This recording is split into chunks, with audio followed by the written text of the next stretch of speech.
With Liquor Barn, you can shop your favorite bourbon, that perfect bottle of wine, or discover something new. To place an order for pickup or delivery, download the Liquor Barn app, visit liquorbarn.com, or call your nearest Liquor Barn location. Follow us on social media and subscribe to our email list for all the latest news on products, promotions, and events. Liquor Barn, where Kentuckians go to celebrate life. Cheers!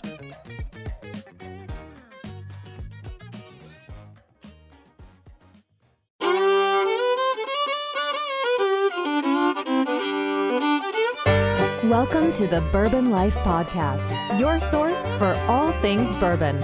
Join your hosts, Mark and Matt, as they drink and review bourbons, share news about upcoming events, interview the who's who in the bourbon world, and, most importantly, bring you along for the fun of living the bourbon life. Now, here's your hosts, Mark and Matt. All right, everybody, welcome back for another episode of the Bourbon Life Podcast. I'm your host, Mark. With me, as always, live in the Bourbon Life studios tonight is my good friend, Matt. Matt, how you doing? Mark, my amigo, I'm doing well, man. How are you? Man, you're using the fancy words, my amigo. Thanks, man, because we're just past Cinco de Mayo, right? So that's right. We just passed Cinco de Mayo, and man, did we just have a ripper of a derby. Yeah, was that crazy or what, dude? I mean, honestly, I lost $50. I bet at Exacta. Wasn't even close. I bet one race that I wasn't at the Derby, but we were at a party. So just before the race, I got on Twin Spires, dropped some money in the account, and then 2 minutes later, I was like $50 poor. So that was it. But yeah, my wife, when they're loading the horses up, it was having a little time. They're having trouble getting 21 in, and I was like, oh, man, that horse doesn't matter anyway because nobody ever wins from the. I don't know. Watching them. As they were parading around, getting onto the track, that horse just looked mean. Ready? Oh yeah, man. He was biting. And then people. Seeing him afterwards biting on everybody, I like. Yeah, the horse has got some spirit. I like that. Yeah. Well, we'll see what happens in the Preakness coming up, right? The Preakness and then the Belmont if they run. True so story. that'll be kind of exciting. But man, going off at what 80 or 81 to 1, crazy, man. Yeah, crazy. I saw Fred Minnick on Instagram cashed was it him? It was either him or one of his buddies. Like I think $20 bet. I think he cashed $1,600 winner on that. Somebody dropped 20. And then I saw another friend on Facebook that had dropped $100 on it and cashed in. And I think it was $18,000. I was like, God. And I lost 50. Anyway, man. Anyway, we got a great show lined up tonight, Matt. Why don't you tell everybody who we have with us? Absolutely. Let's get right down to it. He is the head blender at Castle Key, and he's here joining us this evening, this morning, this afternoon, whenever it is you're listening to the Bourbon Life Podcast. Brett Connors. Brett, welcome to the show. Thank you all for having me. I'm excited for it. Yeah, man. We're glad to have you here. So did you get to catch the Derby? You've got a 10-month-old, man, right? So I did. You have time to do that? Yeah, we're pretty spoiled. So we live in downtown Frankfurt, and they always do kind of like a Derby breakfast thing in the downtown area. So we got to go listen to some live bluegrass, eat some breakfast. We took a nap, and then came back over, and we watched the race again. So yeah, it wasn't the outcome anyone expected. I did have a friend hit a pick 4 on it. So they ended up making some pretty substantial money. Good for them. Wow. But yeah, no, I ended up down $100 on the day, and I came into the race hot. So. Yeah. I thought I was going to come out overall pretty well, but I picked the second, third, and fourth place horses. I just missed the first. I'd say there were probably quite a few people out there that did. They probably picked that 2, 3, and 4, but I don't know. I mean, I can't imagine. I think that with the superfecta paid off like $315,000 or something for $1 superfecta on that race. It's one of the biggest of all time, I think. So, good for whomever had that. If somebody actually got that, yeah, no doubt, man. Congratulations. Yeah, exactly. Yeah. Well, Brett, we haven't had you on the podcast before, but you and I got to hang out and do an Instagram live back in the March, I believe it was, just before, right around the time you guys were releasing what we're going to drink in this first round. So we had a good time. I was down in Nashville hanging out that weekend. I was doing my WSET certification down there. So how'd it go? It was fun. And I'm still waiting for my results, believe it or not. They had to send them to London to get graded, and they still have not gotten the results back. Almost 6 weeks London, later. Kentucky? Yeah, No. yeah, that might not be the most efficient system. If they sent them to London, Kentucky, we could have gotten that thing knocked out in I a was gonna week. say I would have offered to drop them off on the way back home, or be like, hey man, I'll just go take them down there. That's no problem. But no, it was a lot of fun, man. It was a whole weekend course, and it really opened a door for me to a lot of other spirits that I haven't, because I've been focused on bourbon and rye so much that it was really fun to get experience some rum and tequila and even vodkas, which vodka is not a thing that a lot of people love, but man, there's some pretty cool vodkas out there as well. So I had a lot of fun. Of course, you guys make vodka and gin. We'll talk about that here in a few minutes, but yeah, it was a good time down there taking that exam. I think I've already got the materials for the level 3. I think I'm going to probably look at moving on and giving that one a shot as well. So yeah, well, good luck on your level 3. I have none of them. I just do a lot of drinking and try to absorb the information I'm told. But yeah. No, I definitely recommend. I know a few of our staff on the sales side all have WSET, and I think it's a great recommendation for anybody who's interested in this craft, or especially for bartenders or retail store employees, like just to know more about what's in front of you and what there is to play with and why things have different tonality and stuff is the more the easier it is to sell, right? Yeah. And that's, for me, it's like, I'm not obviously selling spirits or anything, but I don't know. It's just something about it. I love what I do, and I always want to learn more. And I want to try to catch up with Matt and develop my palate to the level that his is. So any type of education or training that I can do, that Matt's like, no, shaking his head. It's true, Matt. Come on, man. Well, speaking of palate, should we talk about what we've got poured up? Talk about what we have poured up. All right, Brett, we'll throw it to you on this one, on this batch 1 bourbon. Just man, we're excited. So this is the inaugural batch of Castle Key's bourbon from our facility. The site had been really dormant since the 70s from the production standpoint. We've been producing distillate since November of 2016, but this is really the first bourbon that's been determined and led by our team from kind of conception to inception. So with this, we started with about 430 barrels. We narrowed it down into a single batch of 80. We ended up proofing it at 98 proof. We proof everything based on flavor. So this one, we just thought it was great there. The wild part about this batch in particular is it ended up being 100.5 proof at cash strength, which is really low. Our barrel entry around 107. So we ended up losing about 6.5 proof on average on this batch. The crazier part was on our 5-year-old, a lot of that was exclusively from the first floor of Warehouse B. I think it lost more. I think on average it lost about 7 or 8 points, actually taking it out of the possibility of it being bonded, which is pretty wild. Yeah, it is. I never would have imagined that. But yeah, 107. I mean, that's a low, that may be the lowest entry point that I know Makers does 110. Makers 110. I know Michter's is pretty low. Wild Turkey actually used to be in that range. Over the years, they actually crept theirs up because they have similar experiences in their warehouses. One, they used to age in our Warehouse B, which is why Master's Keep, the first iteration, was like down in the upper 80s or low 90s. Okay. They dropped a ton. But I think with theirs, that's, they increased theirs over time because they were having issues with that 8-year-old 101 coming from similar climatized warehouses where they were passing under 101 proof, which is an issue when that's the number you're aiming for. I know Michter's has a pretty low entry. I think Peerless is kind of around us too. It's a little bit more historically pertinent. Back in the day, most distilleries entered kind of between 100 and 110. It also helps break down your wood sugars a little bit more effectively. So I think for more youthful bourbons, anything kind of sub, 5-6 years old, you want to have a conversation about low entry proofs because I think it makes for a better product at younger ages. Gotcha. But now, for our listeners out there to understand that actually also translates into more expense and more costs for you guys, correct? Yeah, we're not really good on the expense or the cost thing. We're kind of known to be really neurotic about just flavor, right? And I think that's really why we're fortunate with Castle Key to have such strong ownership and Will Arvin, where he just wants it to taste good. So we're able to make decisions that aren't always the best, financially conducive decisions. And I think proofing is a great example of that. When you're putting barrels in the top of a high heat warehouse and you're going up to 130, 140 when you enter it at 120, 125. And then you're able to cut that distillate down to 80 proof, you're picking up a lot of free product. That's just the reality of it. When you're adding water's pretty darn near free.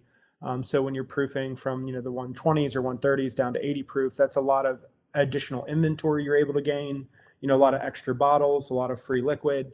For us, the challenge is, when we're diluting this thing a couple gallons, when we talk about dropping it from 100.5 to 98 proof, we don't pick up a lot of extra inventory. For every 100 bottles, we pick up 2, as opposed to every 100 bottles picking up 30.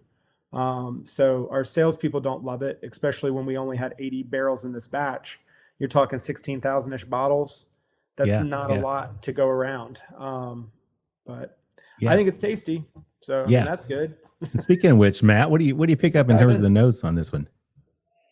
I like the nose a lot. It's got a real, I think the corn content of it, which we didn't talk about the mash bill, but it's 73% corn, 10% rye, 17 barley. Is that right? Yep. Yeah. And interestingly enough, it's actually white corn as well. Oh, okay. So I think the white corn gets a lot of clarity on that nose, that, that sweeter, like honeycomb, like bread note, I think is more attributable to white corn. I think it's just easier to get to. Yeah. So that translates. I was going to ask that question. I mean, because you think of when you eat yellow corn, it has a flavor that you're used to, but a white corn, to me, it's always just going to be a sweeter type of corn on the palate when you eat the corn. So I'm assuming that translates into the distillation. Yeah. Different starch content, different protein content than your standard yellow corn or dent corn. But what I love about it is I think, especially at younger ages, we're talking about a youthful whiskey here. I'd consider that anything sub 7. And I think younger yellow corn can be kind of bright or corn pop or kind of aseptic, a little bit sharp, where I think the white corn is just a little bit doughier. It's more pie crust, yeast roll, phyllo dough, these really pretty soft tones, which you see, I think if there's a reason people love Kentucky white corn on the grill, right? It's just soft, it's sweet, it's easy to eat. I think that really showcases in this product as well. Yeah, definitely. So Matt, what do you think in terms of the palate on this? Oh, on the nose, I haven't tried the palate. I'm sorry, on the nose, man. See, I'm getting ahead of myself. I picked up. So we were talking about the corn, and to me, it had a strong aroma of like Frosted Flakes, a sweet, like sugary corn coming across in that content. But then there's also some really nice butterscotch in it as well. I pick up like butterscotch and kind of roasted caramel in there as well. But it's also like something a little herbal. There's like just a touch of mint or like a little thyme or something coming through near the end. I can see that, but also I'll kind of get a little bit of like a honey note to this as well, maybe a little bit. I don't know if you guys get that or not, and that could be that sweetness that it's translating to me as honey. But Matt, I see what you're saying in terms of Frosted Flakes. We've talked about that before when you get that corn profile, but you also get that sweetness that combines with that and kind of gives that little sweet Frosted Flake note. I could definitely see that on this. Brett, how do we do? Man, I think you all did pretty well. Like I take the Frosted Flakes as a compliment. I think if it's, there's definitely cereals I don't want it to taste like, just regular Chex is like, oh, wow, it's not like going on there. But, something like Frosted Flakes with some sugar to back structure and to underpin it, I think is definitely a compliment. I grew up on an apiary. At one point my dad had about 500 hives. So I always think of honeycomb. Yeah. That kind of not waxy per se, but like that more like floral, rich, sweet honey note on the nose. Yeah. So I definitely, Mark, think you were right there. And then, I love the sweetness to it.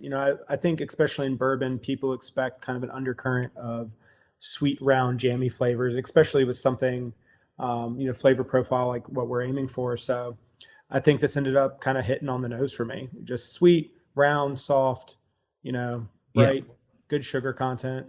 And I do get a little bit of a floral. I think it's kind of that line between like a tarragon and a spearmint. Some of that could be attributable to the rye. It could also just be attributable to the oak and just the way it was maturing. Gotcha. Now this one on the back of the bottle, it says 4 years old, but it is a blend. So I'm assuming there is a range of barrel age in that. Can you talk about what we're running on there? Yeah, absolutely. So the oldest barrel in here would have been 5 years and a couple of months.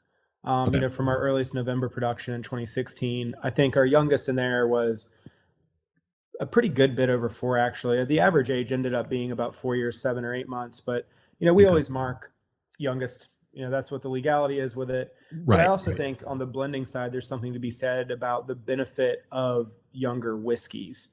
That 5-year-old distillate that's in there, I think is some of our worst barrels, which is weird to say that. But when you're starting up that distillation, you're learning a lot, you're dialing in a lot, you're working on your SOPs, your standard operating procedures. You're just really, really changing the shape and profile of that whiskey from your still for the first 6 months of your operation, if not indefinitely. I mean, we're still making process decisions to produce better distillate, because if you're not adapting and progressing and improving your quality all the time, you're falling behind. So, I think the 4-year-old in here is just almost a better example of what's to come than the 5-year-old in that bottle. Okay. And that's why I think with a lot of young distilleries, people are always like, we want to see age. It's got to be 8 years old. It's got to be 9 years old. Man, we're producing some of the best new make we ever had today.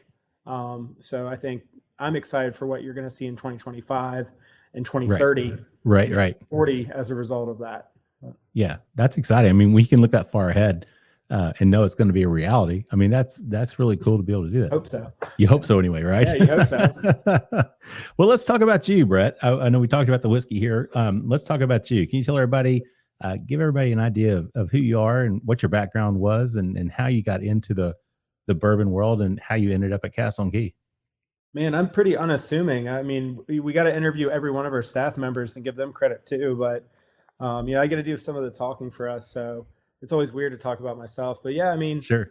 I started in unrelated fields, and out of high school, I had a really great mentor in life, Marino de Medici, who was, a political writer for the Washington Post and a lot of other different institutions. And we were allowed, off record, a little bit of wine with dinner sometimes. And, just from the age of 16 on, really started to grow an appreciation of, consuming spirits and the backstories of them and what kind of experientially is trapped in a glass. Then I ended up going to college at George Mason, did some unrelated fields, went on and studied at the University of Malta and George Mason for a master's degree. And then I got lured to Kentucky by a brunette who we're now married and have a kid. So it's like a way better story. If that ended like poorly, that's just a whole different experience. Sure. Yeah, that'd be a way different roller coaster. But yeah, with this one, I moved to Kentucky and I just was, frankly, we're going to move to DC. We moved to Lexington, professionally, I did a lot of stuff. I would have probably ended up with like a non-governmental organization or doing a variety of other things. I thought that's where my friends are from. That's what I wanted to do. Right. And then I was smart enough to actually live in Kentucky for a year, and you just fall in love. Like, it's just a different, if you haven't been to the state or lived here, I couldn't recommend it more. Everyone's so kind and people don't care what your pay grade is. They don't care what you do professionally. They care what you like to do. And I think that's kind of a joy about the state. So I started working again in the restaurant world. So I worked for an amazing restaurant company out of Central Kentucky called Bluegrass Hospitality Group. I know Matt and Mark, you probably spend a lot of your life there because everyone does. They're amazing at what they do. They're a great corporation. They have a lot of great structure, a lot of great opportunities for their staff. So I was working at Malone's Palomar, making way more money than I should have been making, just because people like to eat there and drink big wine. And there's things like Keeneland and horse sales and Derby. It's an awesome field. So I was like, man, why would I do anything but work in restaurants and bars? Like, you can set your own hours, you can travel when you want. Like, it's just a great life experience. It teaches you patience. It teaches you kind of directionally anything you want to get into. And then really through happenstance, I ended up meeting Will and Wes, from Castle Key. So Will Arvin is an attorney out of Nicholsville. Wes Murray was kind of a finance guy. I just really liked them. The first time I met Will, I was introduced through one of our mutual friends from Keeneland. And they said, oh, this guy, my buddy, he's opening up a distillery. He really needs help on like the hospitality side. I don't know if he knows what he's doing, but he's like really excited. And I'm like, cool, I'll meet this dude. So and I thought it was going to be a conversation just about bar build outs. So that's something I did as well, was I kind of traveled around the country and, helped do some bar development, cocktail conception, that kind of jazz. So I thought it was going to be an easy conversation. And then we just started really getting along. The first time I met Will, he said we were going to grow ponytails, blast the Grateful Dead, make a barrel of whiskey a day. And I was like, cool. it's like I'm not frankly super financially motivated. I'm definitely more motivated by like joy and opportunity and just good people. Sure. So I just loved them. And then they ended up purchasing the site in 2014 after we met, and we just kept talking. And at that point I opened OBC, Old Bourbon County Kitchen, for, Bluegrass Hospitality Group, which is an hell of a whiskey bar. Yeah, it is. I go on about 50 different single barrel picks. I'm also in a bunch of private groups. So I think I've probably, before transitioning to Castle Key, picked, 80 barrels, if not more. So I'm like jaded now. And even with Castle Key, I still pick, I work with a lot of groups that pick barrels, and it's still my favorite thing in the industry. But I'm like, man, you've never been on a pick before? Like, that's so weird. Like, it's just like part of it. If you haven't been on a single barrel pick, I think it's the coolest thing our industry does. But so I just started hanging out there. And then the deal was I promised them I'd give them a year to help get it up and running and get it really established. And then I jumped the ship and went over to Castle Key in January of 2016, started on the hospitality side, started working on developing our tourism perspective, our operational kind of side of that, which I'm okay at. But then we luckily hired somebody with a background at Disney. And then Laura made it a lot more functional and cleaner. And then she disembarked, and we had her. After she left, we ended up stealing Sedina Hoyes from who was previously with Maker's Mark, who is like the world's greatest hospitality director I've ever met. So nice. I now don't do nearly as much on the hospitality side. During my tenure at Castle Key, I had the experience to, learn from people like Marianne, who's incredibly gifted, and just to be around a lot of really talented distillers. And, we worked with projects with Jim Rutledge. We've gotten to spend a lot of time with Larry Ebersol, who is an absolute god in the field. Right. And I did something weird, which it doesn't sound like it now, but I listened a lot. And I just kept listening. And as a startup, I had the opportunity to start blending for some other brands and labels that needed some support or were interested in the kind of the dynamic or collaboration of it. And then they were pretty successful, and they were happy with what I was blending for them. And, I just kind of kept waiting until we had the opportunity to blend our first rye. Yeah, man. I mean, that's a great story, and that's awesome. And I'd have to give you props, man, for OBC, because that's, it's not all me, man. There's a lot of hands that helped build that place. It's definitely still to this day one of my favorite bars and restaurants in the nation. And Akeem over there and Ivy, they're just phenomenal. And Chef Matt is one of the best chefs in Kentucky. And because I feel like he works for more of like a corporate restaurant group, he doesn't nearly get the kind of spotlight he deserves. But that dude can sling. Yeah, he can. It's funny because my wife and I were just over there. My daughter graduated from UK and her master's on Friday. Yeah, thanks, man. So we went over there. My wife and I went over there and hung out. And Akeem was we just sat at the bar to hang out with Akeem. Akeem is just, Akeem trained me when I moved to Lexington. This is a weird deep cut for you. Okay. So I came from a corporate restaurant group in DC that's known to be, pretty serious. And I had to beg my way onto Malone's, because at that point they were like the cream of the crop in Central Kentucky, still are in a lot of ways. And I remember the first day I trained, Keem showed me the greet, and I'm like, bro, I got this. Like, I don't need you to train me. I've been doing this for a long time. And Akeem literally was like, okay, I got to help you, do your first table. So I greeted the first table. I took their order. I just killed it. And then Akeem was like, honestly, I'm going to go sit in the back and like troll Facebook. Like, you just do your thing and let me know when you're done. So, I tried to make Akeem's life easier. And then, luckily, I think we all got the bourbon bug. Like, I had it when I was in DC, and I was doing a lot of collecting and a lot of drinking, because back then you could do both.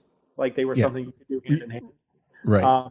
Now it's a very different budget to do both. But, we were just cracking crazy big boy bottles all the time. And then I moved to Kentucky, and it was just, it's the land of milk and honey, man. It was all over back then. In 2011, 2012, you could find anything you wanted. And then I actually got Iverson and OBC. I was like, you need to check out this bourbon stuff, man. It's really rad. So I got Ivy hooked, and then nice. We've been great friends since. Yeah, very cool. They're a great group over there for sure, man. So, but that's a great story, and I love your background. I love what you're doing, and that's really cool that you've been able to go from now your background at school. I mean, was it political science? Is that right? Adjacent, yeah. So my undergrad was art history, and then conflict analysis and resolution. Oh, okay. Which is kind of a hybridization of political science, sociology, anthropology. Just about building better conversations, improving happenstance, understanding why things are kind of macrostructurally occurring. But it's also, George Mason's one of the best universities in the world for it. So if you want to go back to, your daughter doesn't need to go get a PhD necessarily unless she's like hellbound on it. But it's definitely, if you care about people and you care about the way society goes and changes and grows, like it's a really, couldn't recommend it more. Yeah, no, that's really cool. And it's, I mean, you've taken definitely a circuitous route to get where you are, but I mean, that's a great story, and that's the way with a lot of people that we talk to, I was joking about Denny and Jane a few minutes ago, but Denny wanted to be a marine biologist and went to school at IU. It's like, hello, dude, so. Well, I think our industry just attracts passion. Like, I don't think, right. If you have a passion for learning and, you almost have to be that nuanced. Like if Denny didn't really care about marine biology, like you have to almost be addicted to what we do to get, especially into roles like, what I've been so fortunate myself to be in. Like if you just want to phone it in, man, there's a lot of other stuff in Kentucky to do professionally. But if you had to be an attorney, no, I'm just kidding. my wife is an attorney and she's a phenomenal one. And, I feel like she loves the actual theory of law, and then she works for Judge Goodwine on the Court of Appeals. Because then she gets to do work that's like life-giving and challenging, but she doesn't have to litigate, which apparently is the crappy part of being an attorney. I never did that. I did mostly transactional real estate work, but I had to be in court a few times, and that was enough for me to learn that I'd never want to be in court ever again. Who gets excited about going to court? No, I've never personally been like, wow, today I get to go to court for this speeding ticket I got.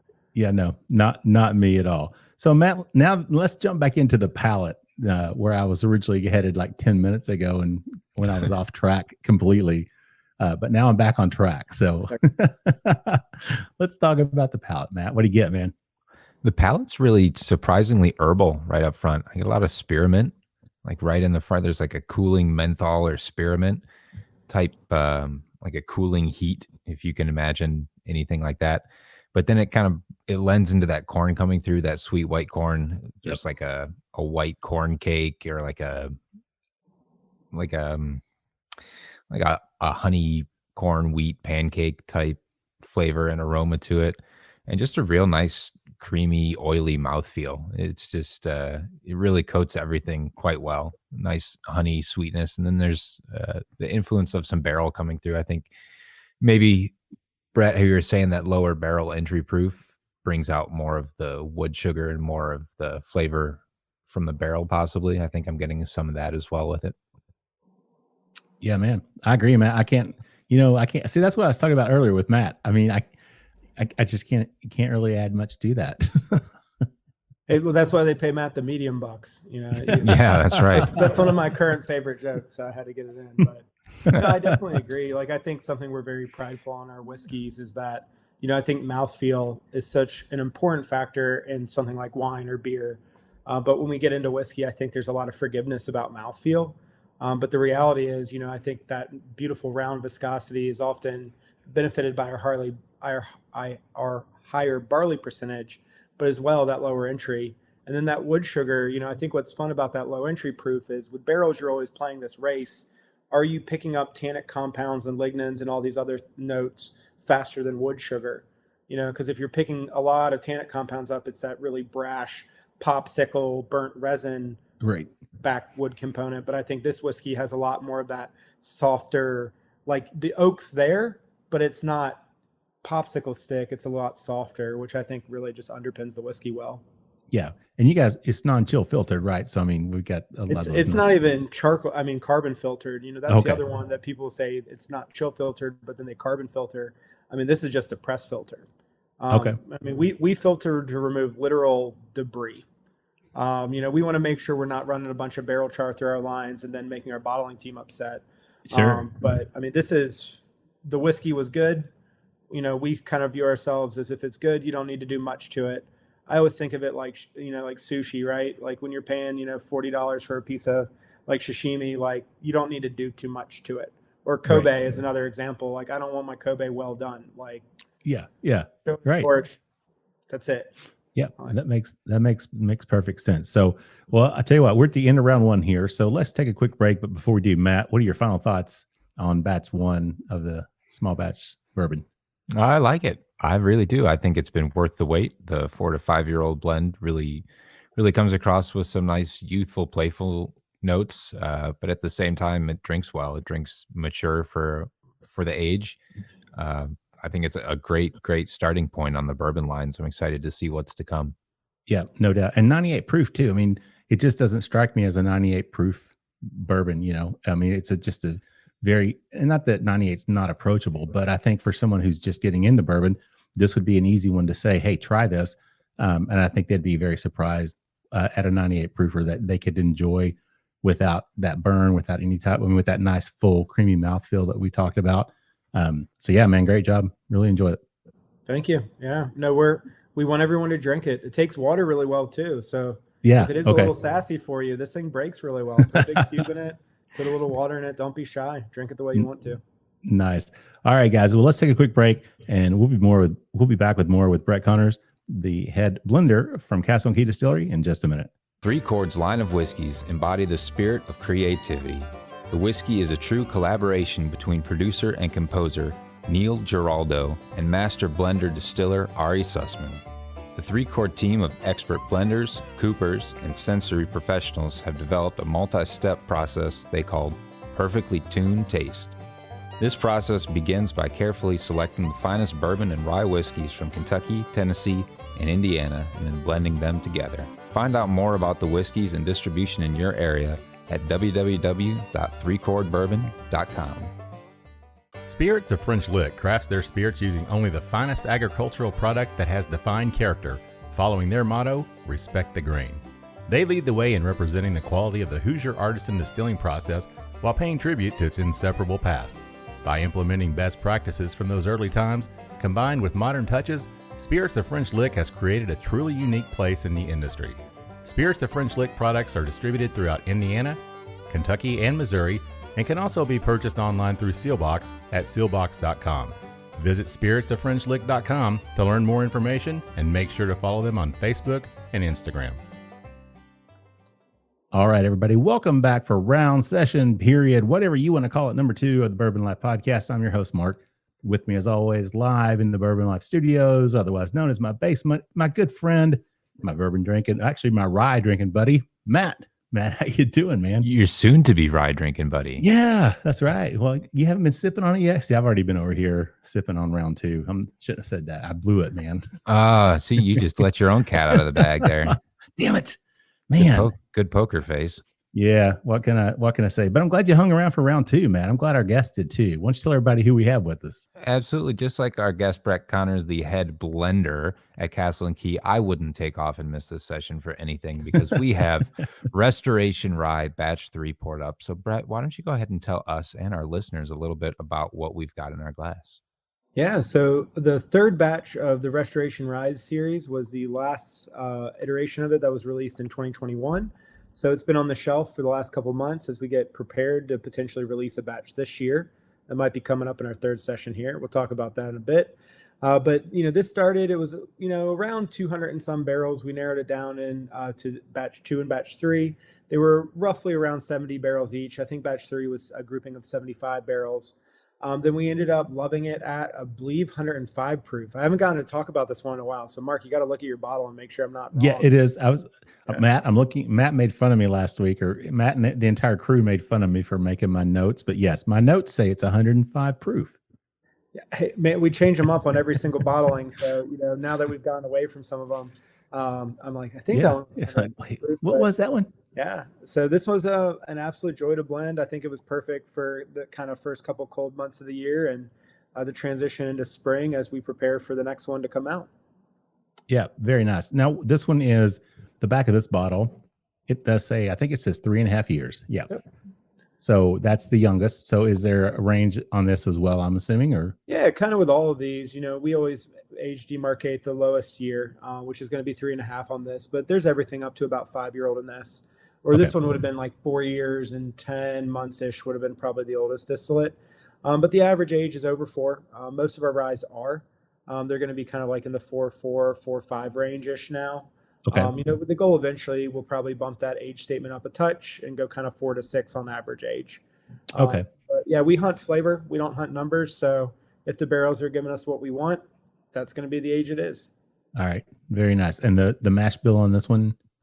Yeah. This is a kind of a hybridized rye. It's not quite a Monongahela. It's not quite a like Maryland style. It's going to be 63% rye, 17% yellow corn as opposed to white like our bourbon, and then 20% malted barley, which is a whole bunch. Yeah. Barrel entry is a touch higher. We actually enter at 118 for kind of the opposite purpose of the bourbon. You know, we don't want as many of those wood sugars because that rye grain is going to be a lot more, you know, bright and complex and kind of expressive at a younger age. So we didn't want too many sugars to get down on it. So we let this thing enter at 118. That makes a lot of sense. Matt, what are you picking up over there on the nose, man? This has such a nose of fresh herbs to it. I don't know if I've ever smelled something so bright and vibrant with fresh herbs. There is a ton of dill. It's like I'm open up a fresh jar of pickles. I get that dill coming across so heavily. I also get a lot of tarragon, which I really, really love. That's one of my favorite herbs. A lot of times people can confuse tarragon with the smell of like anise or black licorice. But I think this is more of the sweeter side, more tarragon than the anise or black licorice. But there's also like a little bit of oak, some honey, some sweetness coming across with it as well. Just really, really nice, vibrant, bright nose. Yeah, I get a little bit of mint. Really like it. I get some mint mixed in with that herbalness as well, Matt. I don't know if you picked that up, but that kind of translates a little minty to me on the nose. So yeah, there's almost like a little marshmallow in it too. Like some of the sweetness is coming across as some marshmallow, I think. Yeah, I always think of it like marshmallow fluff. Like it's a little bit sweet and it's a little bit, it's not quite like synthetic, but it's like right on that cusp. I also love that you both get spearmint and then, you know, Matt, you get dill, because I find that the same, like, you know, the same theoretical production of chemical reactions. Some people process it as dill, some people process it as spearmint. It's probably somewhere between there. Okay. All right. Well, that makes sense. Well, that's good to know. So, because when you said dill, I'm like, yeah, I could see that, but I'm like, man, it just smells minty, you know, that to me. So I'm happy to know that there's that point between those two. So a lot of similarity. I love the tarragon in this. I'm such a black licorice nerd, and I think that this is like a more subtle licorice where I love tarragon because it has a bright like floral component to it as well, as opposed to like star anise, fennel, or caraway that are like more savory licorice tones. Yep, that makes a lot of sense. So Brett, let's talk about the history, the distillery itself, because I mean, geez, Pete, I mean, it's an amazing place. I mean, if you've never visited there, you definitely need to, for sure. If you never had the opportunity to go past there, 10 years or more ago, it was kind of creepy as hell. It was neat, but it was like, what is this place? If you didn't know about it, you know, you drive by it. We used to ride bikes out there, bicycles. And I'll never forget riding my bike past there one day. And I'm like, I had no idea it was there. I'm like, what is this? I mean, it was just, wow, really, really cool. But tell everybody, if you would, just kind of, you know, take as much time as you'd like and tell everybody the history. Hey, we'll try to do the quick version. I mean, this could be its own podcast if we got really desperate. But, you know, I think, you know, our team is really fortunate to kind of be working in the shadow of giants. You know, this site was originally like earliest still on site would have really been the beginning of the 1800s. That would have been a farmer, miller, distiller, or, you know, kind of a family that was converting their excess grains into what we think of as moonshine. But we see some kind of commercial distillery develop in the 1850s. But the real growth of the site is really attributable to Colonel E.H. Taylor Jr. in the 1880s. So you all have probably discussed him on the podcast previously. Sure. E.H. Taylor's a monolith. You know, he starts his career in banking. Through banking, finds commodities trading. Then he goes to work for W.A. Gaines & Son, that was known for the holdings of Old Crow. You know, he transitions off and opens the Hermitage for them, which is the most modern distillery in North America. I did air quotes for everyone listening in their car. You know, the most modern distillery in North America at that juncture. I always say air quotes because E.H. Taylor himself was quite talented at marketing. So whether or not that's accurate is still not completely provable. Gotcha. You know, but that's what he stated. So we're going with his word. Go with what he said. After that, he left the Old Crow Group to go develop OFC, which becomes modern day Buffalo Trace. He's simultaneously involved up at Old Oscar Pepper, which becomes LeBreau and Graham, and then Woodford Reserve. He's even involved, I see behind you the old McBrayer bottle, he's involved with that family as well. Yeah. He's kind of the original consultant, think Jim Rutledge or Dave Pickerel or Larry Ebersol before they were born, well before they were born in many Sure. cases. He just was kind of so touted as kind of a guru in the industry that he was involved in a lot of places. Then when he left OFC in the 1880s, he came to our site. And some of it was, I don't want to say frustration, but he didn't love that bourbon didn't have the same reputation or wasn't on an equitable playing field or competitive field as other spirits. If you were of the American affluent or elite, you drank cognac, eau de vie, brandies, scotches, rum, rye whiskey, a lot of Canadian whiskey, Irish whiskey, were all seen as higher quality goods than what we made in our state. And it made him mad. I mean, frankly, he learned to distill in Europe. He was using a lot of very advanced distillation techniques. He believed that whiskey should have a minimum age threshold under it. He was a pure whiskey enthusiast. He didn't think you should be putting anything in your whiskey either other than itself. So he was kind of frustrated that why are we fighting internally to see how cheaply we can make this, where what we should be really doing is taking away sales from these other spirits categories. You just did your W set, and that's still an issue today. I mean, Scotch pricing is, especially on import, like 2x the price of a good bottle of bourbon. Right. Like you can get a great bottle of bourbon for $15-20. You can't get a good bottle of Scotch for less than 50. Yeah. So, it kind of made him frustrated that, he saw others making money that weren't making better product than him. So he built this massive castle in the middle of Millville, Kentucky, to not only make product, but to show off. He commissioned a rail line all the way from Frankfurt to, our site, and then subsequently into Versailles. And it was really to bring in guests and visitors from New York, Chicago, New Orleans. When the who's who of Kentucky, I imagine these people coming to the Derby, like in the late, early 1900s, and just balling out, which is what we experience every year in the state. He wanted to show you that we weren't this group of backwoodsy moonshiners, that we were just as advanced as these other places. So, he operates the distillery all the way till Prohibition. We're not one of the 6 that can sell any medicinal spirits. So at that juncture, he's also much older. He's 90 when Prohibition goes into effect. He ends up passing away at the age of 93 in 1923. It's a hell of a life. It's a long time. I recommend drinking bourbon medicinally. I'm not a doctor, so there's like a small disclaimer with that. But I think it makes you live longer as a personal opinion. If I'm wrong, I won't know. Yeah, So that's right. yeah, I was like, that's probably right. But And a couple of attorneys, right? So just in case anything were to come of that for you, you could. I probably need a living will. I don't know. My wife keeps hammering on about it. As an attorney, I think she's more passionate about like us, like, doing that stuff, or she's planning something. Yeah, there I'm you gonna go. do it 4 times if I think it.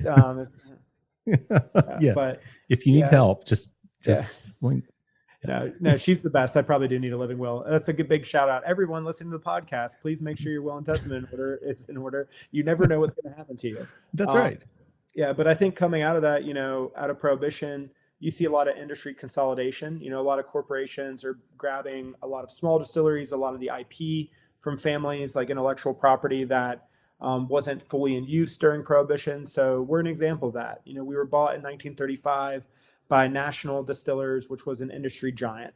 By 35, they'd already bought Old Grandad, Old Crow, Hill and Hill, Bourbon Deluxe, Sunnybrook, Old Overholt in Pennsylvania, Mount Vernon in Maryland, and dozens of other plants, labels, and just kept growing to the point where, even over the next couple of decades, they added plants in Owensboro, they added plants in Canada, Indiana. I mean, they were just a giant until they weren't. In the 1960s and 70s, with the rise of clear goods, they were losing about 1% to 2% per year.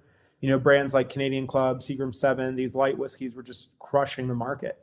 And they panicked. They weren't happy to lose profits. They wanted to grow massively like everyone in the 60s and 70s did. So they started diversifying into chemical production companies and some other stuff. And they shuttered our site in 1972 from a production standpoint. So they did continue to age and bottle there all the way to their merger with Jim Beam around 87. Beam didn't really have an interest in the facility. At that point, you have to think they already had OGD. They already had a few other facilities that were running very efficiently, and didn't have to be retrofitted and started back up. So we were just left by the wayside. We passed hands a few times in the 90s and the early aughts. We ended up with an architectural salvage company. Yay. They removed all the copper, brass, anything of value they could get off site, they took. And then, earlier we mentioned Will Arvin, our founding partner. Will Arvin just had a lust or wanderlust for bourbon. No background in it. He was an attorney just like you, Mark. He didn't even have his W set. So technically you're probably more qualified to open and run your own distillery than Will was at that point. Now you have to catch up. He's really, he's really dove in all the way now. So he's doing a hell of a job currently, but, he just had a love and a passion for it. So we ended up purchasing our site for under $1 million in 2014. The first 2 years were ugly. I mean, we didn't even have bathrooms for the first year and a half I was on site. So big shout out to Cracker Barrel. This is your Cracker Barrel ad placement for letting me use their bathrooms for a year and a half of my life while I was on key. Thank you, Cracker Barrel. It means a lot. And then we started rocking and rolling. We opened up the distillation, dropped in our Vendome stills and got them all connected up, and then started production in November of 2016, and then opened to the public from the tourism and event side in September of 2018. So I'm just curious, Brett, with the original distillery and the equipment. I mean, I know the salvage company came in and took some stuff. I know one of the rick houses, I guess, had collapsed at one point. But you still have the super huge 500 yard or however big that thing is. What other facilities there? I mean, the key is still there where the water is. Yeah. So, I mean, was there stuff that was able to be actually used, or was it really just a gut and redo? That's a great question. A little bit of both. I mean, the reality was a lot of the vessels that National had installed in the 50s weren't really overutilized. A lot of that equipment has to do more with degradation and depreciation over time, and they stopped using it. So some of it was more or less frozen in time. I think that was a pleasant surprise too, and why a lot of the other larger distilleries in our industry passed over on the site, because everyone assumed that it was a totality of loss. But what we ended up finding is that a lot of our grain silos, our grain bins, our fermentation vessels could be retrofitted and refurbished. They abandoned a 60,000 barrel empty concrete warehouse that we were able to re-rick and revitalize. Warehouse B that you mentioned is the longest aging warehouse of its design in the world. It's an awesome space.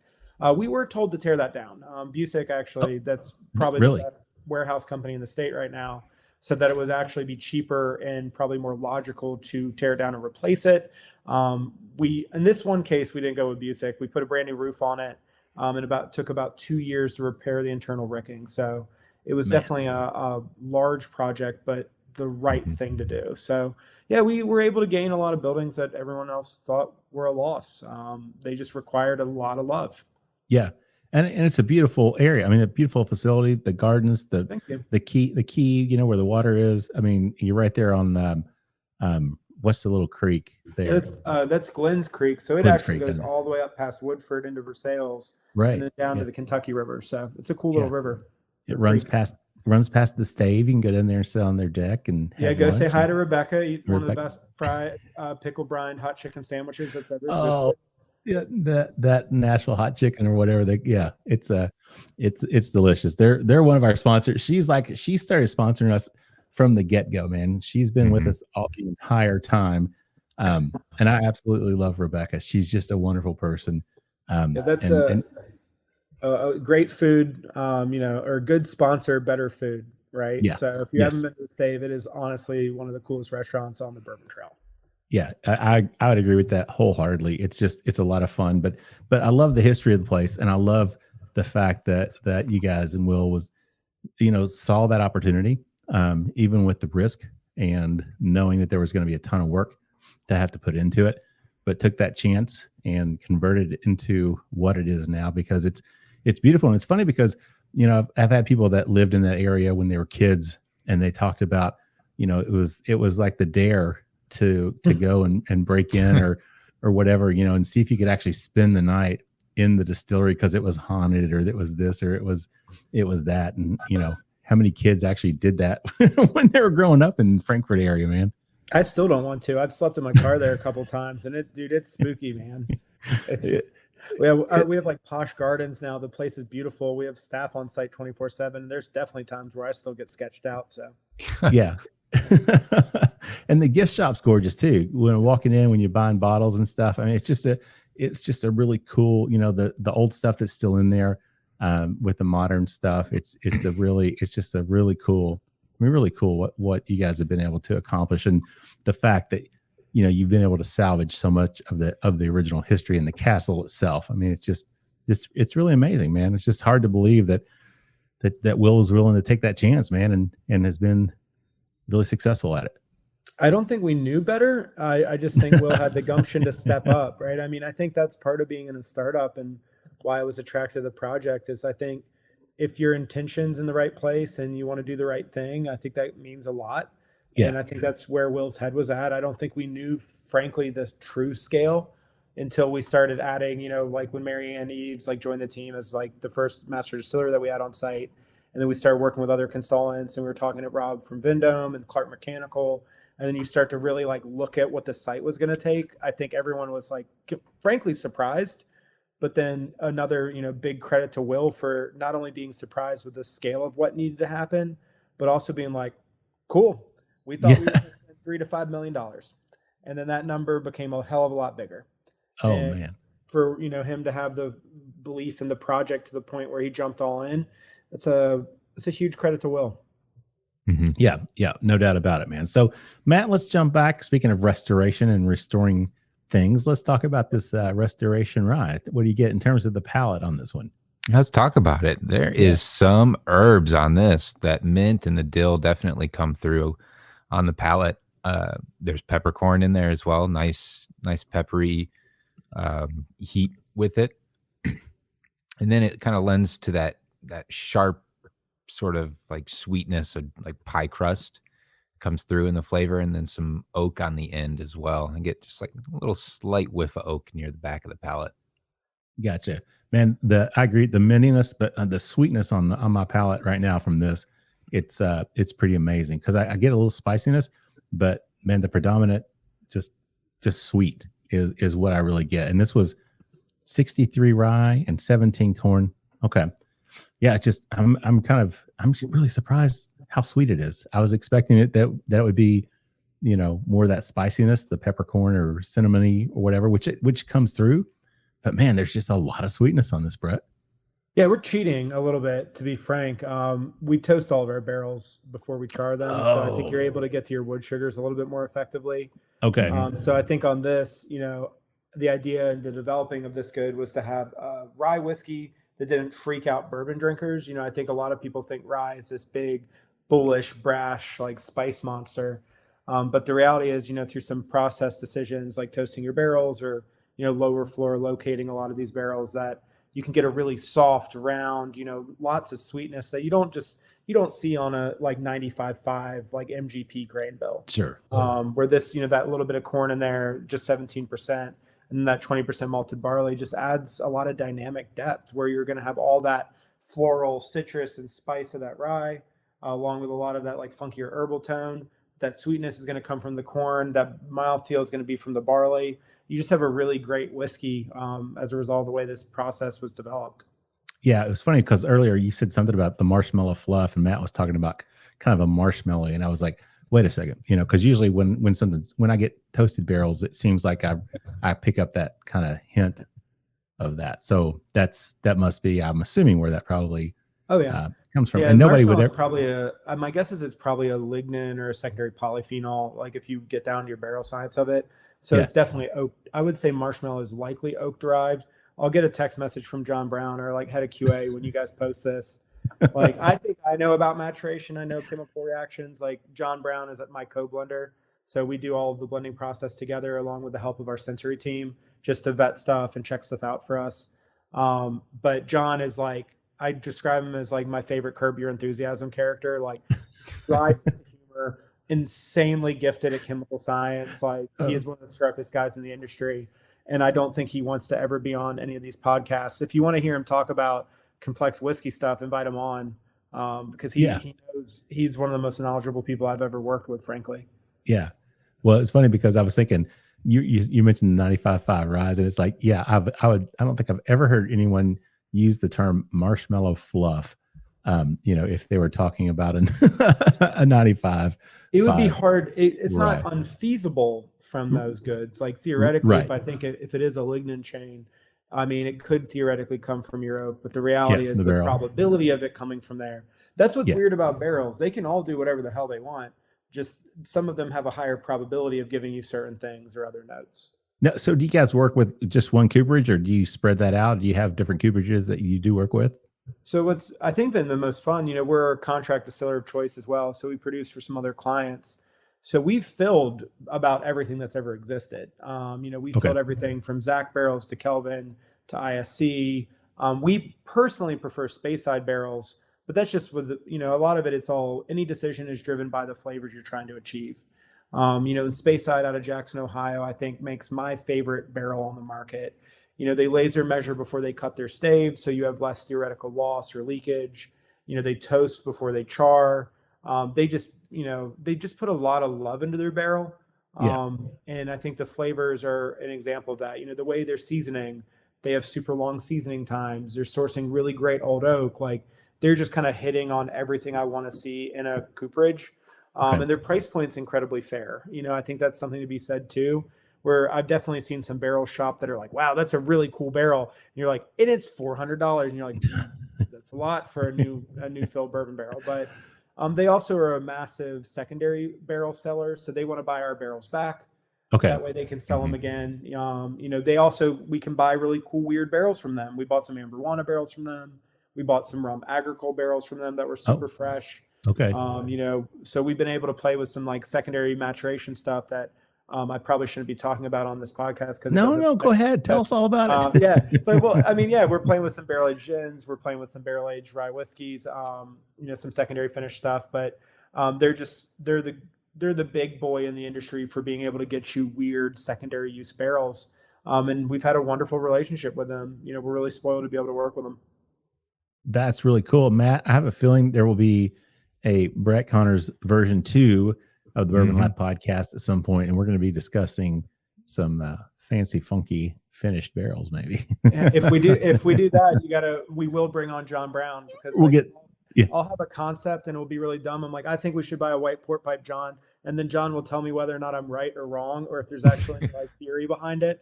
Because I just want to buy barrels of stuff I like. I'm like, we should buy a Madeira barrel, John can actually explain the science of all the chemical reactions that occur in these other spirits. Mark, you might be able to now when you get that W set level 3. Maybe. Hey, maybe there's hope for me yet. This attorney thing doesn't work out after 27 years. Maybe I can move on. And you can retire and go work with Akeem at OBC. I bet you could pour a cocktail. Hey man, I used to do it when I was in undergrad and law school. I bartended for like 3.5 or 4 years, and I loved it. Absolutely loved it. So you always have the ability to go back. It's like there you go. I'm going to call a painter and be like, hey man, you need to put me on staff. All right, we're at the end of round 2 here, guys. Matt, what do you think? Final thoughts on batch 3? Absolutely loving it. Loving it. I agree. I absolutely agree. And I figured you'd really. I know everybody knows Matt's the rye guy, but I think this one hits a lot of those right notes for you, man. So it's very, very nice, very enjoyable.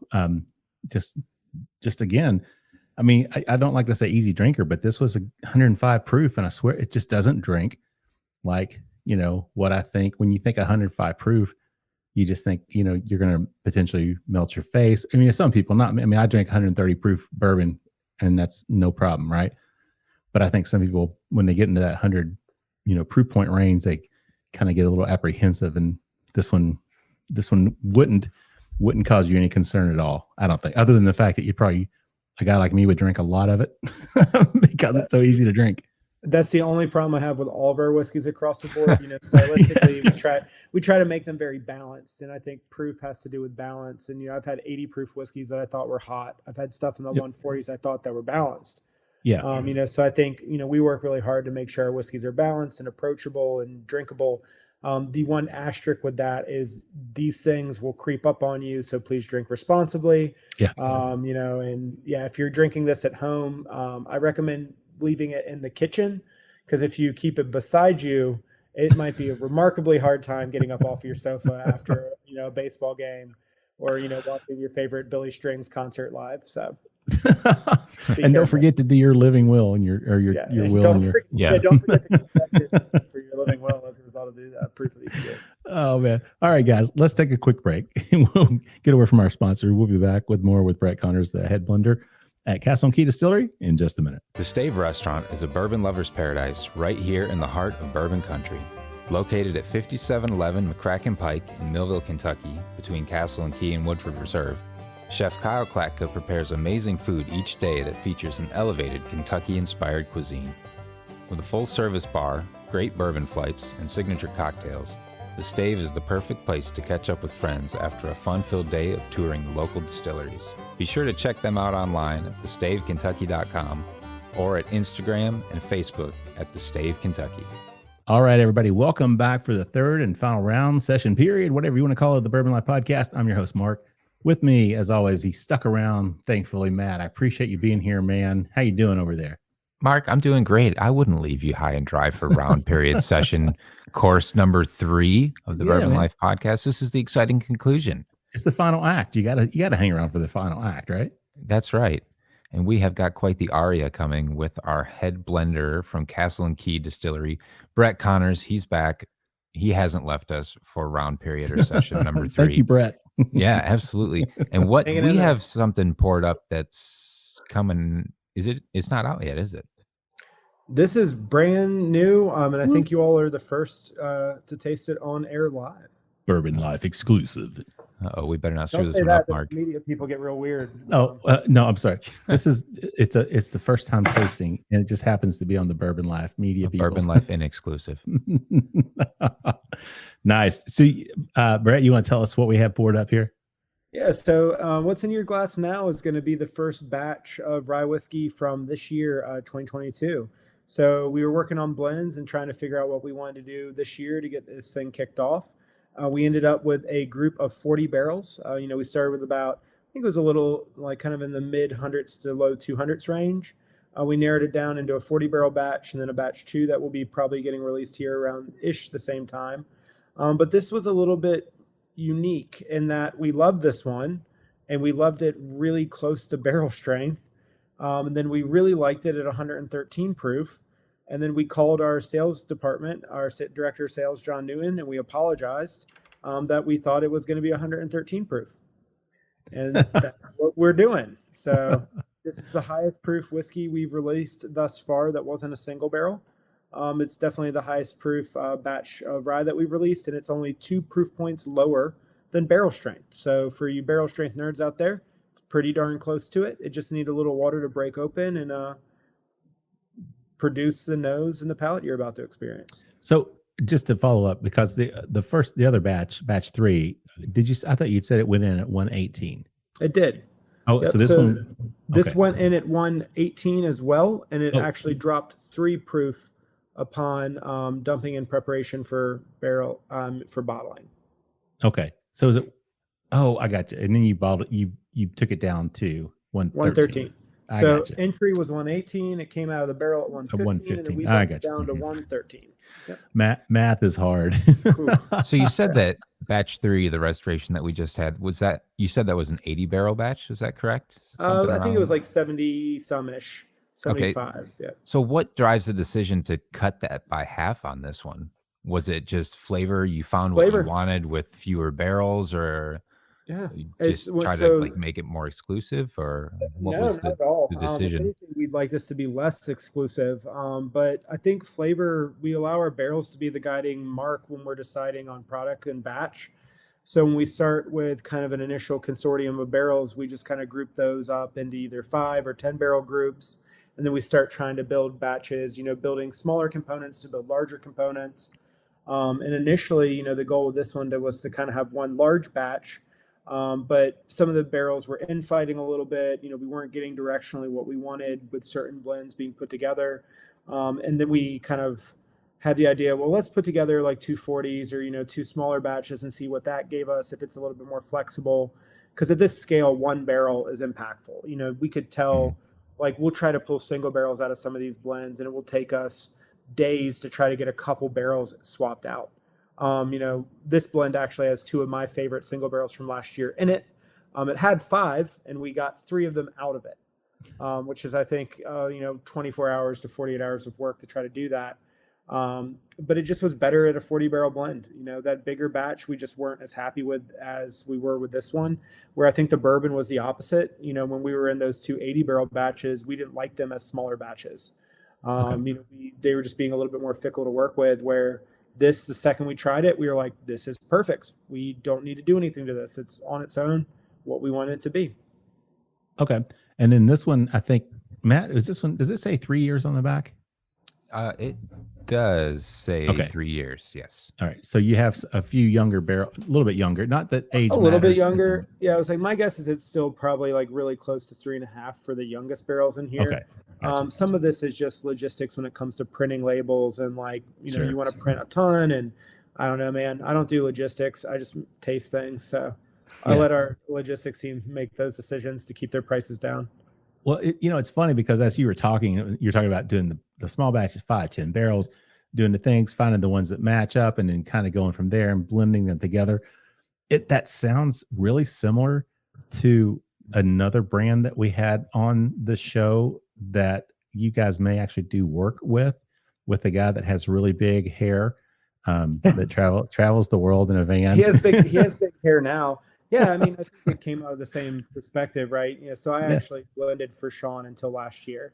Okay. So Sean was acting as their master taster, doing their final product verification, and we were kind of blending collaboratively. So this was really the process that was put forward to him. I guess, years ago when we started blending like the first orange wax and that first green wax of the 2-year-old MGP product they were working with. Right. So yeah, I mean, there's definitely some overlap in that blending and tiering it and stepping it up. Make sure Sean gives me a shout out for that street cred.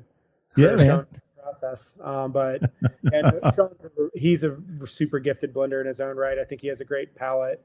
So I think it was an easy transition for him to take it over. But yeah, I think the last one I blended for Sean was the 5-year-old Bourbon War.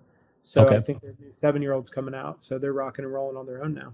Yeah. It's funny because I just picked up two of the single barrels from Liquor Barn of the Tis Rye Times, the 6-year-old. So, going through that whole series. But it was funny because when we talked to him on the show, he was talking about, obviously when you have some distilleries larger, especially, that they are blending to the exact same profile, batch after batch after batch, because they want consistency. Somebody in California buys a bottle, going to be the same as what you get in Alabama.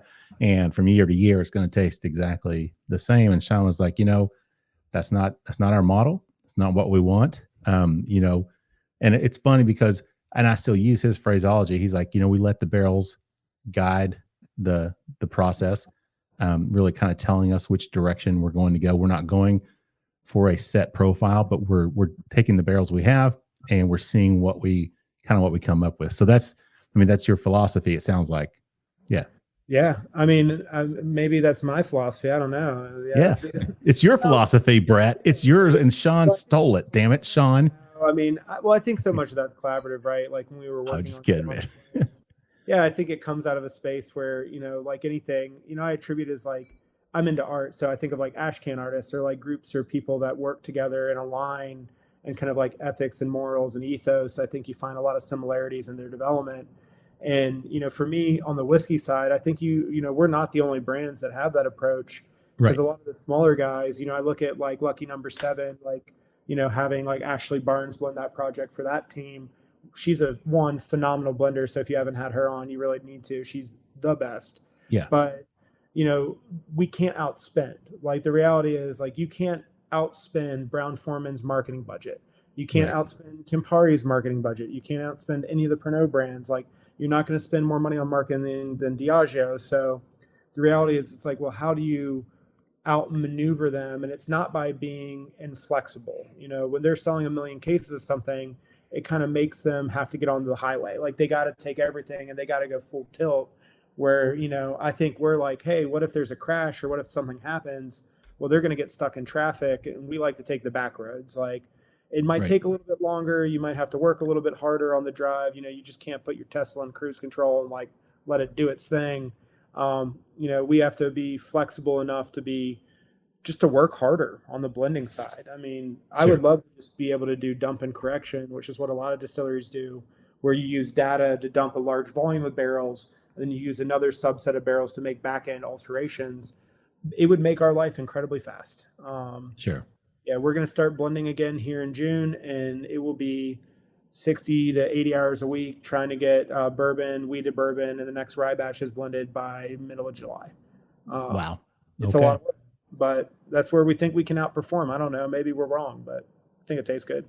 Well, hey, if you want to take a few hours off the process, I'm happy to volunteer and shoulder some work for you, help the team out a little bit. Yeah, I was like, I think we are getting faster because we're learning more about our product. We're listening to it, and we have an amazing sensory and organoleptic team at work. So, we have a lot of staff that are getting their opinions heard now and putting in recommendations on barrels, and it just makes it a lot faster for me and John to work, where I don't have to look through my handwritten notes that look like a form of sociopathy.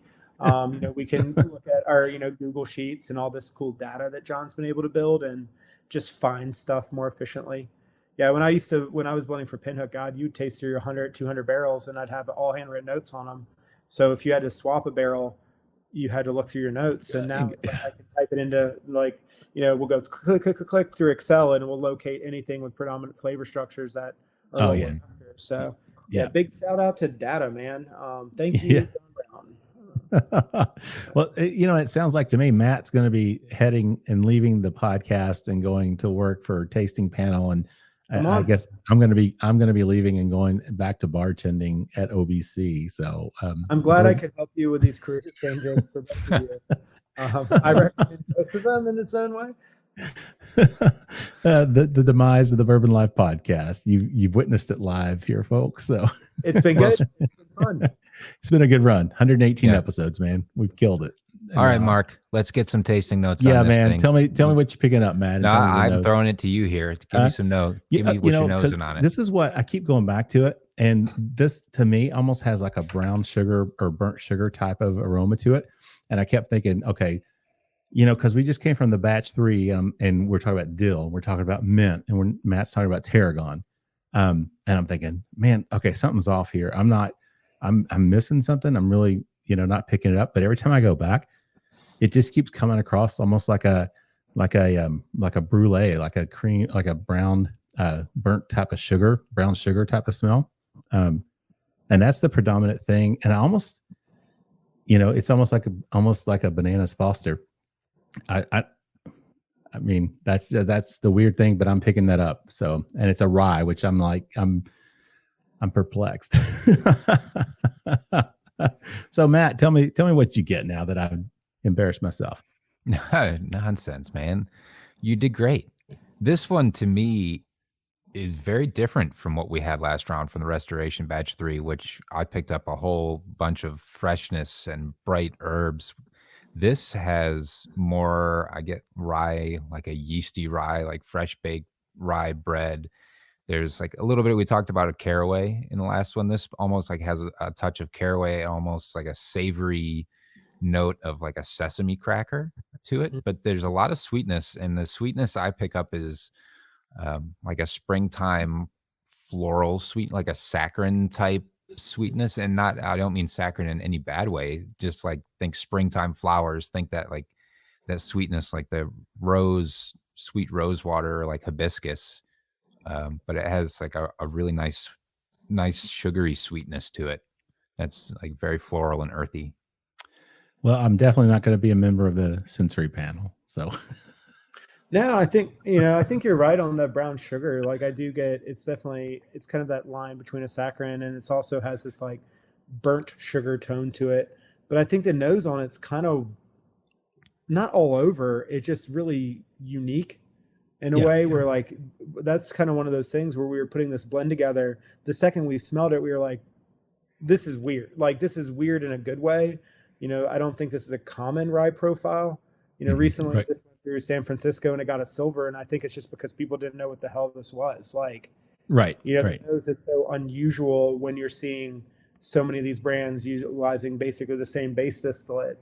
So if you're expecting this to be a traditional rye, I think the nose is just not. I mean, it's really, really dynamic. Yeah, I agree. I mean, and if you blinded me with this, I would not say this is a rye. I mean, I would be like, oh, that's a nice bourbon. Most likely. I mean, I think I would probably call it a bourbon before I would call it, just from the nosing aspect of it for me.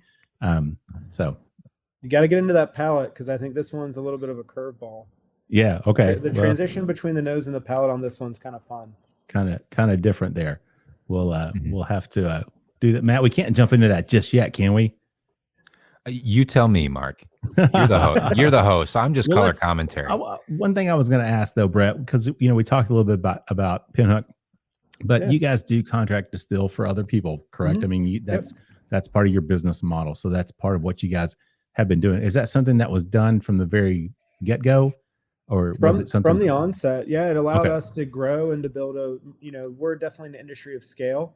So the bigger you get, the more efficient you get, your better your costs get. Like, it just really improves the functionality of the finance side. It also improves your product quality. The bigger you are, it's easier to make better whiskey more consistently.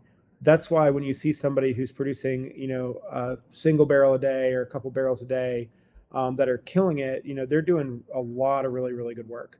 I think of a variety of different distillers, not just in Kentucky, that are making, small production products and are doing a hell of a job, like Con Spoolman at Kings County, or, even in Kentucky, like the Neely family, I always forget, it's a super posh, like, historic resort. I'm going to remember this in a second.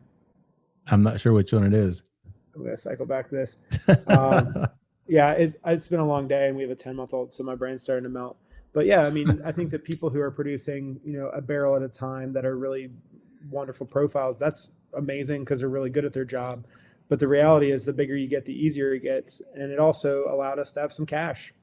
Sure. We always knew that we didn't want to release, really immature young whiskeys, because you kind of get one shot. Like a 2-year-old bourbon just was never something we were personally interested in releasing. So the idea was, well, if you produce on contract, you can wait until your bourbons are what you deem to be ready. So we started producing in the beginning, doing R&D, developing recipes for people, everything from building their grain bills to building their standard of operating procedures to making their distillate. Some needed more help. Others already have their own facility and just want you to kind of copy and paste what they're doing there, just to your process and procedure and equipment. Right. We were blending for clients. We were bottling for clients. We were aging for people. And the cool part is, all of them paid us to do that, which allowed us to have, to grow our hospitality side. It's not, it's not that much fun to put a bunch of money into your gardens unless you have a way to make more money. And we did. And, all that money went into restoring the facility and growing our own production capacity to the point where now we're making about 36,000 barrels a year. The majority are for other people. A lot of those barrels go to other brands. And you've seen brands have a lot of success with them. That younger Blue Run, that 4-year-old they dropped, that was distilled by us. So, our team deserves a lot of credit for our distillation ability. Pinhook's another great example of that. I love when people are like, I love that product. And you're like, cool, man, we made that. So I think it's like cool to be able to, give our production team credit for some of the amazing whiskeys they produce. Yeah. So when you're working with people, because you talked about helping develop mash bills and things like that. So, I mean, do some clients come in and say, here's the mash bill we want, here's how we want it done. You guys just do what we want. And then you have people that come in and say, we're not really sure. Can you guys just kind of help us? Yeah, for sure. Yeah, we get a lot of both. I think, we worked with that project with Jim Rutledge. Like, Jim knows what he wants, right? Like, of all people in the industry, Jim's known what he's wanted for a hell of a long time. Right. So then it's like kind of adjusting it for our system and our functionality. We have other people, that have an idea about flavor profile or where they want to go. A great example being Sean. Sean knows good whiskey. So he comes to us and says, hey, I want it to taste like this. I love this. This is the stuff I dig. It's kind of more of like blue sky, like, these are the things I'm into. This is the flavors I want to have at these ages. So then you start to shape kind of their grain bill, because we know our system better than they do, but they know what the flavor direction they want. Sometimes you have people who come in who go, hey, we're a marketing brand.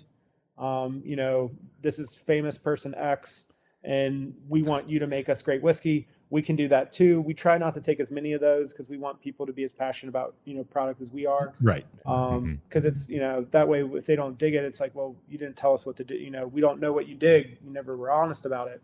But we've been able to work with a lot of really great brands, and, most of them are awesome to work with and some aren't. And then we just don't re-up those contracts necessarily. Yeah. But, we've been really lucky to have a lot of, it's pretty collaborative, especially on like, filtration, Pinhook being a great example of that, where, they were doing some filtration processes that, on single barrels that I didn't necessarily have a lot of passion behind. So I called Sean, and I just, we had a really good talk about, hey, this is why, we don't chill filter, don't do any carbon filtering on singles. This is like kind of something you might be into. And he wanted to try it. So we sent him a bunch of samples up, and he was able to side by side those and then make, decisions that he thought were best fitting for his own palate. And frankly, he was right. You shouldn't be filtering single barrels other than a pressed filter or coffee filter. Yeah. That's really cool that you're able to have that interaction, and people and brands could come and rely on your expertise and your experience and what you have there, your facility, to really help them develop their brands as well. And the really cool thing to me is the fact that, we talked earlier about how much this cost, how much it was to go in, exceptionally higher than what was anticipated. But you made the decision, we're not sourcing anything. You made gin, you made vodka, you made clear spirits, you sold those, you contract distilled for other people. But you guys made that choice, man, not to source anything. So can you talk about that? Yeah, I don't know if it was the right choice. I mean, honestly, it's such a weird choice where I think for us, it was just always about being honest and transparent. And I think when at that juncture in time in our industry, when you were sourcing, a lot of it wasn't well understood by consumers. A lot of it was under non-disclosure agreements. Like you couldn't talk about what you're buying. You couldn't talk about the grain bill. You couldn't even talk about where it came from other than maybe saying what state it came from. And it just didn't feel as honest as we wanted it to be. I think living in the shadow of E.H. Taylor, who was always about honesty and transparency, and such an advocate of the industry on that side, if we could have bought whiskey and said exactly what it was, where it came from, who distilled it, I think we would have been into it. I just think not being able to do that as much as we liked was just kind of off-putting to us, because, we think consumers deserve complete and true transparency. So for us, it was also just about, being neurotic about everything, working with Sam Holcomb out of Adairsville with Walnut Grove and saying, Sam makes some of the best corn in the state. We want to buy from Sam. We don't want to buy from a grain elevator. We want to buy from this family that are probably the best at growing grain in the state of Kentucky. We want to buy barrels not from these cooperages. We want to buy barrels from Speyside. Right. And when you're sourcing, especially wholesale distillate, or especially even more so matured bourbon distillate, or mature bourbon barrels, like you just get what is on the wholesale market, and that ebbs and flows, and some contracts help make that better. But it just wasn't the path for us. And I think you see a lot of parallels in our industry where people did a beautiful job of it. Like, Joe Beatrice at Barrelcraft, Joe did the complete opposite, and he did a hell of a job doing it. Like, I think he was really thoughtful, and he pushed for transparency, and he was honest when he could be honest and say where things came from. And I think it's just, there's different paths for different people. But for us, the idea of not sourcing, I mean, I think it was almost like a fever pitch back then. We say something, everybody, like, hey, yeah, that's the one. Yeah, that's the call. And now it's like, man, it would have been really nice to be able to sell bourbon for the last 5 years. That would have been super cool. That would have been real fun. Especially back then when wholesale prices were basically free. Now wholesale prices are insane. So it's like, retrospectively, I would have loved to buy a bunch of, 4 or 5 year old Kentucky bourbon barrels. And even if we just sat on them and sold them, that would have been cool. Sure. We didn't. And I think I'm happy we didn't now. I think it made it pretty stressful the last 6 years when, everybody's really excited about the bourbon that no one's seen for that whole time. Oh, yeah. Oh, no. I mean, these are some of the biggest releases. When the batch 1 came out, it was like, this is probably one of the most anticipated releases that I could ever think of, throughout the state of Kentucky. I mean, anywhere that people have been waiting, with bated breath to get this bottle. So Matt, let's jump over and talk about this batch 1 of the 2022 Restoration Rye on the palate. What are you picking up? definitely has a disconnect from the nose. And this is where I think we're getting a lot more of some rye characteristics. I get some real strong peppermint. I get some cream, like some heavy cream, a nice coating on the mouth, good oily feel. It's got like I think the creaminess and the peppermint is almost like a buttermint in the mouth, where it kind of feels like it's like dissolving and kind of running all over the tongue, and has kind of that sharp heat and kind of crispness from that mint. But I'm also picking up a little bit of cocoa on the finish. It's got like a little bit of chocolate, little cocoa coming down the line with some of that heat too. It kind of leaves you wondering at the end of the palate. And I like it. I like it a lot. It definitely does not drink 113 proof. It's far more approachable than the proof point would suggest from a pure alcohol standpoint. Yep. I agree with that, Matt. And that's funny talking about the buttermint. I mean, buttercream mint. And it's like, as you're describing that, I'm like, oh man. It's like, yeah, I see exactly what you're talking about, man. That's just that spiciness on your tongue. It just feels so good. It just coats. It's so creamy as well. And it just goes on. I mean, that finish just lingers a long time. But again, at 113, man, it just doesn't drink like it's 113. So this would be one. I'm not going to leave the bottle. That's why I gave Matt the bottle. I'm like, just take it. Smart choice. Smart choice. Just take it out there with you, because I don't want to double pour on this one at the end of the night. So how we do, Brett? How'd Matt do? I think it's a wonderful approach. I mean, with this whiskey, that's why we were so thrilled with it at 40 barrels. Is I think it's the magician, right? That front palate and that nose is it's bourbon and bright and sweet forward and just round. And then you get into the palate and it's got some horsepower to it. Like that mint, that buttermint, I almost think of it like a brown butter too. Like I think they kind of run categorically like aligned, where it's got a ton of like wintergreen, spearmint. I think you're right in that licorice tone. I get a little bit of it at the palate, but it's more caraway. I don't think it's quite star anise. I think it's sort of there in the middle of the palate. I think that finish is what's most exciting about this, because you get that Ovaltine kind of like Dutch mineral chocolate just on just the back end. Like it's almost a little fleeting. But I think it makes me want to keep revisiting the glass. And this is one that I think as it gets air, as it's all volatilizing, get a little bit more open, you can just keep pulling different structures out of it. So I think this is something you could pour pretty heavy and just keep revisiting it over the course of a night. And it's just going to keep changing for you on both the nose and palate. So, and this is amazing in cocktails. What's sad is there's only 40 barrels. So that's like 8,000 bottles. So right. I'm a believer better spirits make better cocktails, and this thing is an absolute bear when you're making a Sazerac, a Vieux-Carré, a Black Manhattan. Like this thing is just really great in spirit forward drinks, but I don't know if there's going to be too much of it to go around. And the craziest part about all of it is it's still $40 MSRP. See, that's great. I mean, that's what the crazy thing is. All this is such great pricing on all your products, and the bottles. We're going to talk about that, so we can talk about that real quick, but. The bottles alone, if people haven't seen them, I wish we had video, but just the design, the shape, the label, the topper. I mean, everything about this, man. What can you talk about that? How that came about in terms of the design? I can talk about it. I can't take much credit for it. I'm in charge of things inside the bottles, I guess. But right. We just had an amazing team. I think, Wes Murray and Will just had a really great perspective on wanting to, shake up the industry from an aesthetic side a little bit.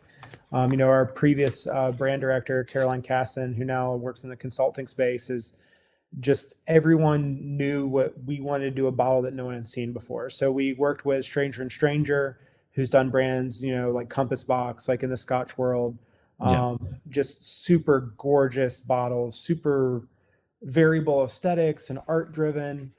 So we kind of talked to them for literally years working on this bottle. They did a custom glass for it, metal deco pieces, very artistic or art driven labels that, aren't super traditional. And I think that's what's fun about it is we are a very old site, but we're not a very old distillery.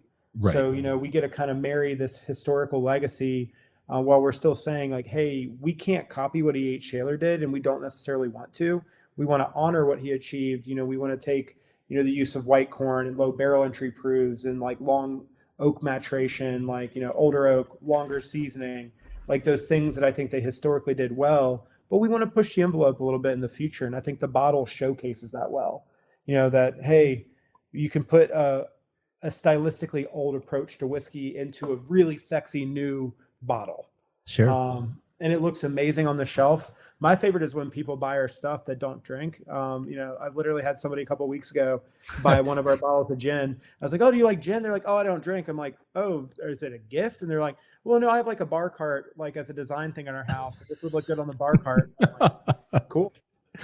Hey, whatever sells. Great. Hey, yeah, when you can get even non-drinkers to buy your stuff, We'll take it. You've achieved it. No doubt.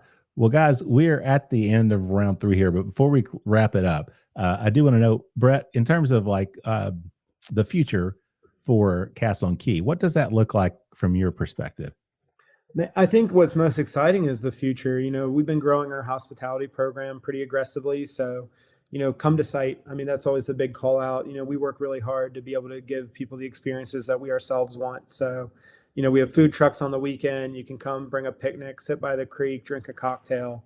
It's just a special place in the heart of Kentucky. So on that side, come visit us. I think that's always something fun in the future. I guess the follow up on the product side is there's a lot of cool stuff we've been working on that people haven't seen yet.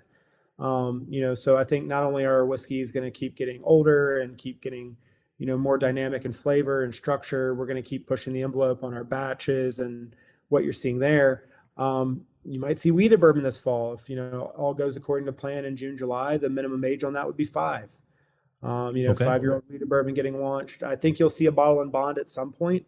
We don't bond without purpose. We don't blend without purpose. So if the barrels want to be bonded, if they want to be from a single season and they want to be at 100 proof, we'll do that. So I think it wouldn't surprise me if we work pretty hard to get a bonded bourbon out maybe next year. At some point you'll see bourbon single barrels. I don't know when. But I guess the better thing is we release stuff when it's right. Yeah. So just keep an eye out for cool new products. We're doing a lot of really fun stuff in the gin space, especially on the experimental like barrel finishing side. So I guess the reality is just keep checking on us. I mean, we're not one of those brands. We don't have a single SKU. We don't have a single product. So for, I guess, the next couple decades until we get bored, we're going to keep trying to put new things in front of you to have conversations about. So I think that's what I'm most excited about is the opportunity to share our work of our team. I always say I get to do the fun stuff, like sit and drink with you guys and hang out. Our team does all the actual hard work, so they deserve all the credit. We have an amazing distillery team. Our warehouse team's amazing. Our logistics team actually makes sure we function, which is really cool. We have barrels and we have grains and we have contracts done. So, I get to do the posh kind of work, but they do all the actual bullshit. So if you ever see any of our employees, tell them thank you, man. Like, we really appreciate what they do. And that's what I'm excited about is our team. Nice. Yeah. Well, everybody except for that James Wolverton guy, if you see him, he just keeps stealing stuff, man. No, I'm just about to say, the big shout out to James. James actually got promoted. He's now on the gin still side.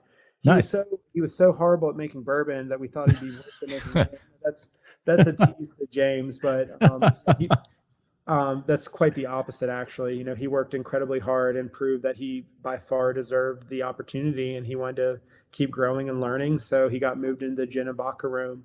Nice. And frankly, the feedback I've heard is that he's doing exceptionally. So good. Well, that's good to hear, man. That's awesome. Really good. Yeah. Well, good to hear. All right. So people can find you guys, the distillery itself out in Millville, Kentucky, out there by Glens Creek and the beautiful Stave restaurant. And online, obviously Instagram. Is it Castle Key? Yep, Castle Key. We also have Shop Castle Key if you're just interested in new product coming in. Okay. We have a TikTok now. I don't know how that works, so you have to ask somebody that's not me for that one. Yeah. It's awesome though. They're doing a great job. I just functionally don't understand it. And looking for us out in the market. We work with a lot of great bars, restaurants, and retailers, and we always want to make sure they get appropriate love too. So we have a tracker to see what states we're in. We're in 17 states currently. So if you live in any of those, go out to your favorite liquor store and schmooze and booze them and see if they'll sell you some bourbon from behind the counter. Very nice. Yeah, that sounds great. So Brett, final thoughts, anything before we wrap it up? No, this has been a pleasure. We'll come back in fall and we'll see what else we have. I guess we'll just do this bi-yearly. We tend to drop in spring and fall.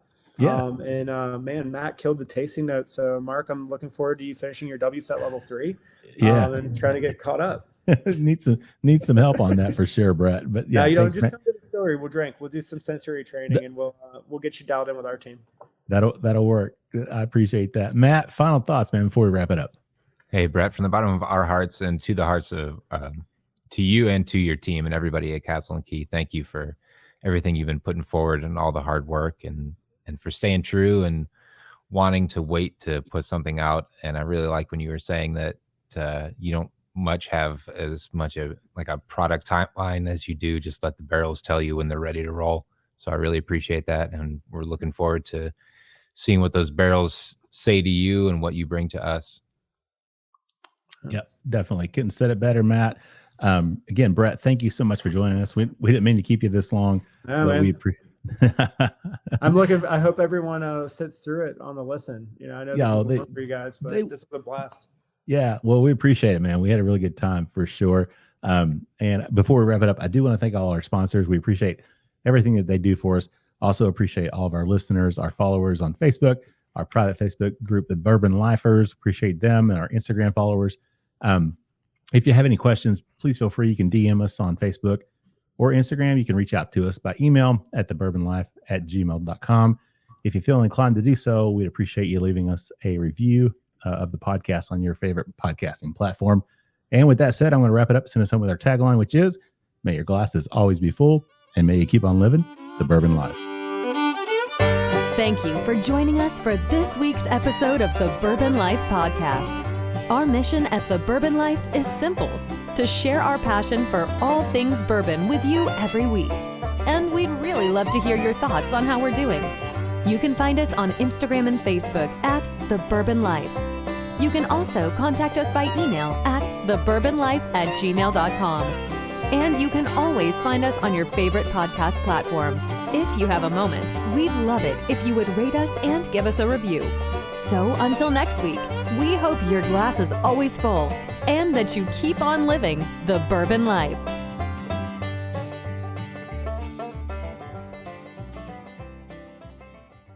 Whether it's rye, sour mash Tennessee whiskey, or bourbon, Davidson Reserve has something delicious to offer any whiskey lover's palate. Pick up a bottle of one of our award-winning Davidson Reserve whiskeys from your local retailer today. Visit www.davidsonreserve.com for more information. And cheers to drinking local.